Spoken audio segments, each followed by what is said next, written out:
So look, if you want to grow your wealth, your income, and increase the amount of time off, then these are the shortcuts that can help. Welcome to the Wealth Creation Podcast. Hey everybody, it's Dan. Hope you're well today. Welcome to the podcast show. So today we're going to talk about CrossFit actually. I've been doing CrossFit for about 2.5 years, and if you follow me on any of the socials, which you should be doing, you'll see that I sometimes post some of the workouts in text form, so you can see actually what we've done, because it blows me away that we've just performed those exercises, because often there is a lot. If you look at this morning's, for example, a huge amount, like my shoulders are absolutely killing me. I just could not lift anything else. But I also sometimes video some of those workouts as well, such as handstand push-ups. We tested a drone, so I did a rope climb with the drone coming up next to us, which is really cool. So if you don't follow me on socials, you should do. And every so often I use CrossFit as a reference point during the podcast. And it occurred to me that actually I've not really spoken about my CrossFit journey. And so really that's what we're going to talk about here. But also we're going to provide 4 reasons why you should also be doing some sort of functional training like CrossFit. And it doesn't have to be CrossFit. It can be high rocks. It can be circuit training. Anything that involves cardio and lifting weights. Anything that involves those two things. If it doesn't involve lifting weights, you're doing it wrong. If it doesn't involve some form of cardio, if you're just lifting weights, for example, you're doing it wrong. Okay, and we're going to run through the reasons as to why I think you're probably doing it wrong. Now, you might completely disagree with that. Totally fine. Let me know in the comments down below. But my CrossFit journey started when I was turning 50, and it was a few months before, and I put weight on, you know. And I was like 83 kilos, and I'm like, oh my gosh, I'm either going to get fat or fit. And I got this choice as I was heading towards my birthday, which was in July, and I started having this thought process in April. And I thought, well, what am I going to do? Am I going to get fat or fit? And I've been up to the local CrossFit gym a few times, and it was just so intimidating first walking in there. Everyone's got the shirts off, everyone's got six-pack abs. Knowing it now, I realise not everybody has that. They were all the trainers, but it's like this idea that everyone else is super fit, they all know what they're doing, and it's ridiculous. And there's this saying which is, don't let somebody else's day 500 put you off your day 1. You know, like, don't compare somebody else's day 500 with your day 1. Two very, very different things. I was talking to one of the girls at CrossFit today, and she's struggling to do handstand push-ups, and it's like, it took me 2 years to learn how to do a handstand push-up, to get the strength to do a handstand push-up, because they're really hard to do. Don't compare my 2 years, so 700 days in with her, whatever it is, 30 or 40 or 60 days, whatever that happens to be. It takes time. This process does take time. And so I knew that going into my 50s, I was either going to get fatter, because I was already fat, or I was going to get fitter. And it was that decision. And so I went to the local CrossFit. Fat Dan walks up, and God, and then I did my first workout. Oh my gosh, I could hardly walk afterwards. And when you leave and you feel like people are talking about you, and they were like, that's the first day CrossFitter right there. It was so funny. And then I went back. And then I went back, and I went back, and I went back, and I started to enjoy it. And then all these extra things that you don't actually realise kind of kick in after you've been going for a while. And really, that's what we're going to talk about. But I was reading a book relatively recently, and it's not called Longevity. I keep calling it Longevity, but I can't remember what it's called. But it's about basically living as long as you can. And some of the studies have shown that grip strength, for example, how strong you can grip is an indicator for longevity. And the reason for that is really interesting. It's because if you're an old man like me, not like me, but if you're in your 70s and 80s and you're falling and you can grip something to prevent you falling and breaking your hip, that's an indicator that you're going to live longer. Simply the grip strength. And one of the other indicators as well was the amount of muscle that you're carrying on your frame. Because if you've got muscle in your legs, for example, most people think a fall or a trip when you're in your 70s and 80s that kills you is like, you fell off the ladders or something like that. And actually, that's not the case. Most trips or falls are like just stepping off a curb wrong. You didn't see the curb. you tripped down, you lost your balance, you fell over, you cracked your hip, you're dead 6 months after. That's really where it happens. And you might be like, yeah, but Dan, I'm not 70 and 80 and 90, and neither am I. But we know, right, that if you wait until you're 70 to get these habits of going to the gym and lifting weights and building cardiovascular and building muscle, you're definitely not going to build that habit in your 70s and 80s. It's impossible to do. And the habits have to be formed earlier. One of my biggest regrets actually is not learning CrossFit 10 years ago when it first came out, 15 years ago, whatever it was. Really, that was my really big regret. I was so focused on basketball, and basketball's great for cardio, great for injuries. Like, I played basketball a couple of weeks ago. My Achilles has been sore for the last couple of weeks, and it's like, if I keep playing, I'm going to ping it. I definitely don't want to ping it because it's too explosive. I'm 52. I can't play basketball against these guys half my age the same way that I used to play basketball when I was the same age. Just the wrong sport. And it's really interesting that mentally I still want to play these games, but physically the body's like, no. And you and I both know it doesn't matter how old you are. If you're in your 30s, you feel 20. If you're in your 40s, you feel 30. If you feel in your 50s and 60s, you still feel 30 and 40, right? Until you then do some exercise and then it kicks your butt. And so I didn't want to go down that path of getting into my 50s, 60s and 70s and having to try and catch up and then lose some weight and all of that other stuff that I needed to do. So CrossFit was a great way for me to lose some weight, and actually lost 12 kilograms in about 10 months, I think it was.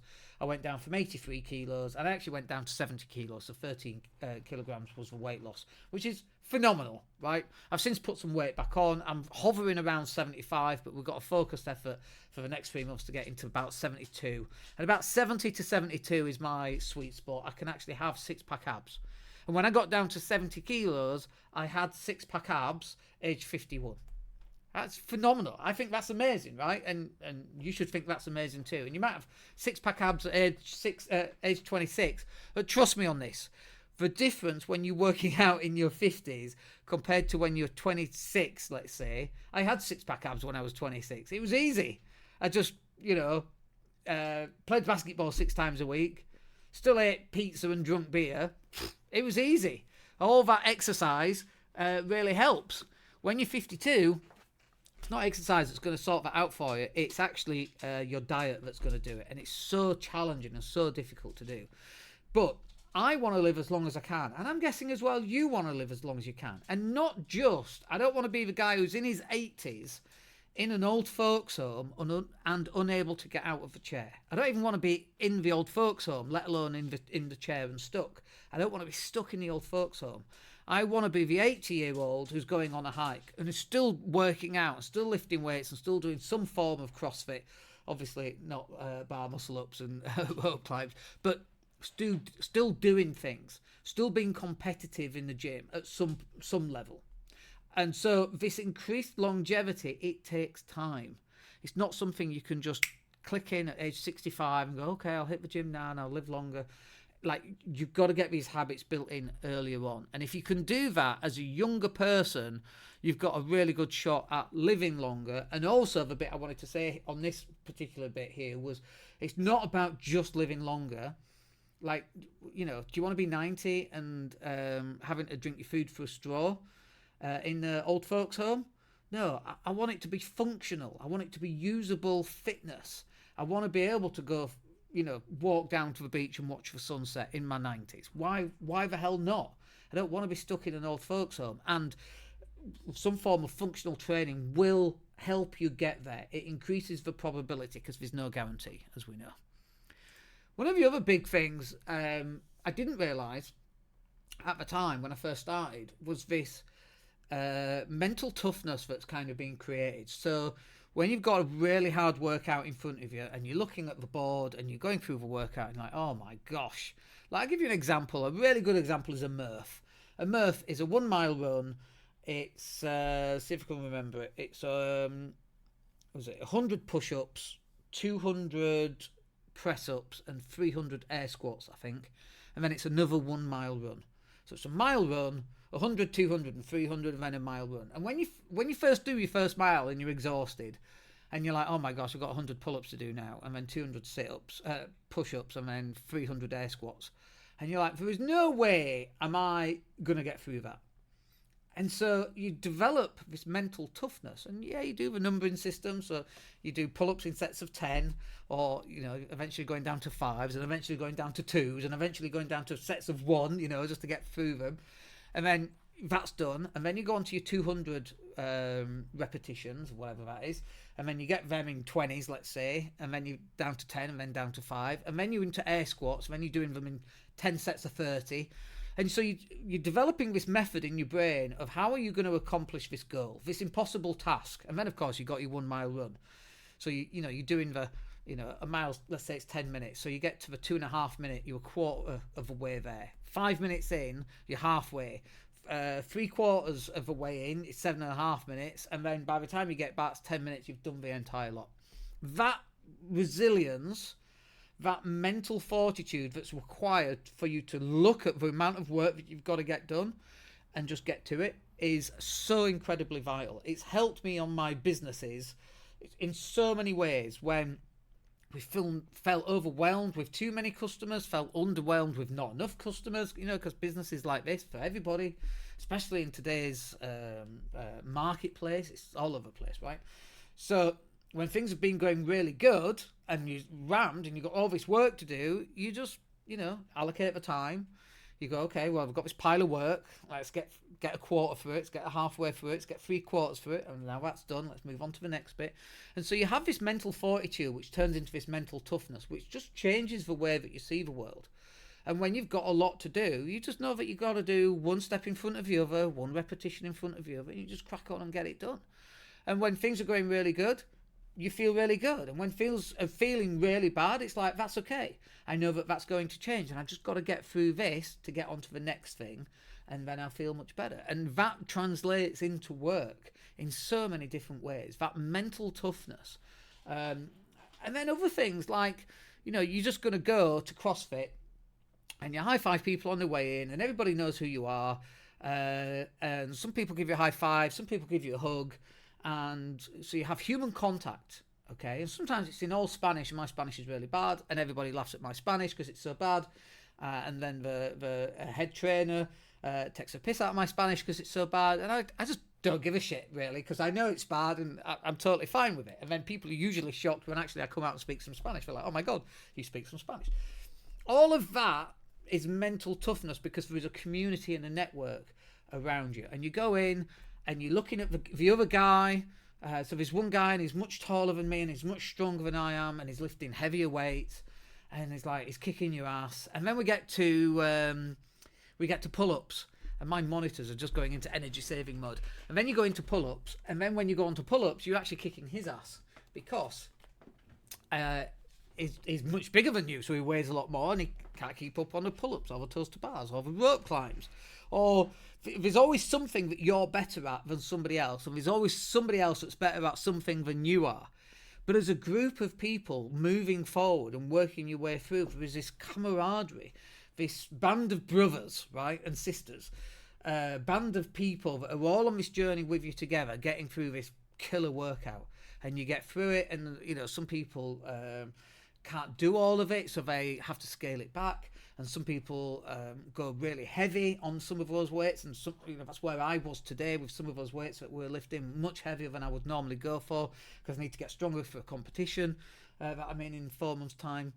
But developing this mental toughness through this hardship of physical exercise, it is so underrated. Never really talked about enough, I don't think, when people are talking about their fitness journey. It is imperative in terms of getting fit, both physically and mentally. And one of the really good things I like about CrossFit is the variety in workouts. So, for example, today we did, what did we do? We did dumbbell bench presses, which was nice. We did handstand push-ups. We did some cardio. We did some farmer carries. I wrote a post about it today. I can't remember what we did. We ran a little bit. And And so that's one workout. And then another workout might be all back squat. And then another workout is squat snatches, which is just awful. And then another workout might be pull-ups and toes to bars and rope climbs. It's so different. The variety is so different, and you never know what you're going to get. And that's really what CrossFit is about. It's about a functional form of fitness. So that if you need to go climb a rope to escape something, you can do it. If you need to pull yourself up and climb a wall because the building's on fire and go rescue a child who's stuck on a balcony, I'm pretty confident actually in my ability to do that. I'll put them on my back, climb down, run with them on my back. Like, I have that confidence because the variety in the workouts means I'm not just doing the same thing. You know, when you go to a normal gym and there's all the machines and you're doing the machines and then there's the next machine and then, you know, there's the pec deck machine and you're going through your phone and you're going, okay, pec decks and then bench press. Like, none of that is functional. Like, none of that helps you in an emergency do that much. Maybe you can pick the child up, right? But are you running with a child on your back? No, probably not. We did one a couple of days ago at the weekend. And it wasn't overly heavy. It was 9 kilogram wall balls, you know, the big balls. And we were running 100 meters, 200 meters actually it was, with the 9 kilogram wall ball. You're supposed to hold it like that. I kept doing it like that and getting told off, but I kept put it back on my chest. Which is really hard because the whole pressure is pushing on you. And then we did 30 kilogram, what do we call them? I don't know what we call them. The sacks full of sand, whatever they are, the bags. And we had a 30 kilogram one of those, and you had to do 100 meters there, 50 meters there and back, 100 meters in total, and hold it in. So it's like really functional in terms of what you're doing. So if you come across something where you have to switch it on and perform and react to save yourself or get yourself out of danger or somebody else or whatever that happens to be, it gives you this ability to be able to do that. And that's because the variety in the workouts just changes everything. You're not just doing the same thing over and over again, so it's boring. You know, we get there this morning, we didn't know what we were going to have, and you get there and you're looking at the board and you're like, okay, fair enough. And then you have this ability to do all these different things, not just doing the same thing that a normal person when they go to the gym would do. And I used to get really bored with that. One of the big things I need to cover here is about the combination of cardio and weights. And I did mention at the top of the podcast, actually, in that a lot of people, they just do cardio. Well, I'm a runner or I'm a cyclist. And whilst that's okay on some level, for a level of keeping fit, it's also the weightlifting that you need. You need to stress your muscles, all of them, not just your legs and not just your heart, which is also a muscle from a cardio perspective, but you should be challenging all of your muscles. And I'm not saying that you have to work out like Arnold Schwarzenegger, because I don't believe in that, actually. But you've got to build muscle and, slowly increasing the weight over a long period of time. It's just going to help you get much, much fitter. And also, if you're just lifting weight and you're not doing any cardio and you're not out on a bike and you're not doing ski ergs or rowing or cycling or running, then I think you're missing a trick for your cardiovascular and your resting heart rate as well. A combination of those two things will lead you to have a more functional lifestyle. And also, it means you can eat more nicer foods, right? And when I say nicer foods, I mean bad foods, pizza and donuts. You can eat those. I still eat that stuff, by the way. Even though I'm on a weight loss thing, every so often I'm like, you know what, I'll have a pizza. I'm careful with what I eat, but I can still do that. I'm off for cheesecake on Friday, for example. Meeting a client on Thursday who happens to be in Spain, is coming over, and we're going to go for some coffee. I'm probably going to have a cheesecake then as well. So that's 2 cheesecakes. Like, you can do that because you're doing all this other effort, cardio and weights, and that combination is absolutely vital for you to have longevity and functional health as you get older in your 30s, 40s, 50s, 60s, 70s and 80s, and long may that continue. So I do hope that helps. I hope, really, the reason why I did this today was I wanted to motivate you to go out and go do something. When I post out on social media for handstand push-ups, for example, I get comments saying, that's really impressive. It is really impressive. I'm impressed by it, and I'm the one doing it. Doing rope climbs with no legs, it's really, really impressive. Doing pull-ups and toes to bar, it's really, really impressive. Lifting heavy things and pushing them over your back, it's just really impressive. Getting off a bike and then, doing pull-ups, and then going onto the ski erg or the row, and then doing toes to bar or dumbbell clean and jerks, for example. It's really, 20 kilograms is my new weight, actually, for a clean and jerk on the dumbbell. One-handed and sometimes two-handed, so 20 in each hand. That's really challenging to do. I'm not 26 anymore. I'm 52, and obviously the brain forgets, right? And one of the reasons why the brain forgets is because actually I'm still as functional as these guys at 26. I'm still lifting the same weights and often heavier than some of these younger guys. Obviously, there are other people who are lifting heavier, but people that lift heavier, they all have six-pack and they look like they work out, right? And that's why they're lifting heavier. Those people who are lifting less than me, they don't look like they work out. So that's where we're heading towards. But I hope that this motivates you to go, do you know what? God damn it, if Dan's doing it, I can go do it as well. Because that's what we want. We want this to be like a beacon of light to go, actually, yeah, I'm too fat. I need to go lose some weight. And, you lose weight, by the way, in the kitchen, not at CrossFit, not in the gym.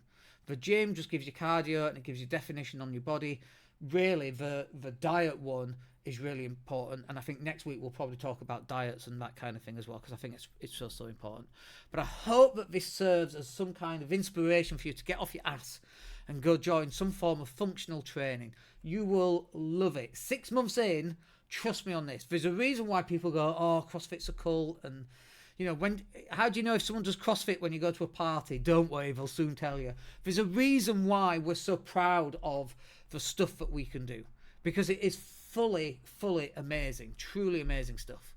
All right, I hope that's useful and inspires you. We'll catch up with you on the next one. Take care. Hey, it's Dan here. Thank you for listening. Really appreciate each and every one of you. Please click like or subscribe to the entire podcast.